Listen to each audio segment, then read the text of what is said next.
আজি অবৈধ ইটা ভাটাৰ বিৰুদ্ধে অভিযান চলাইছে কিমানটা ভাটা ভাঙিছে আমাৰ কালুবাৰীত এতিয়ালৈকে 7-8টা মান হ'ল আজি কালুবাৰী আমাৰ নগৰবাৰ ৰাজচক্ৰৰ অন্তৰ্গত কালুবাৰী গাঁৱত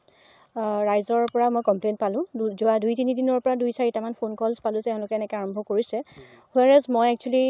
যিমান আমাৰ ইয়াতে ইলিগেল ব্ৰিকলিনছ আছে লাষ্ট 3 ইয়াৰ্ছৰ পৰা মই তেওঁলোকক ফেজ ৱাইজ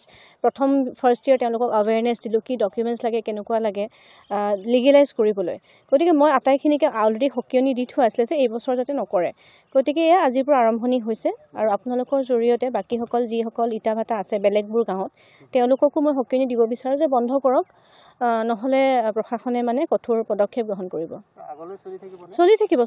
এতিয়া এইটো আৰম্ভণি আজি কালুবাৰীৰ পৰা যে আৰম্ভণি কৰিছোঁ আমাৰ কেইবাখনো গাঁৱতো ব্ৰিকলিন ইণ্ডাষ্ট্ৰি আকৌ আৰম্ভ হৈছে বুলি মই কমপ্লেইন পাইছোঁ গতিকে ষ্টেপ বাই ষ্টেপ মই ফেজ মেনাৰত কৰি থাকিম এনেকৈ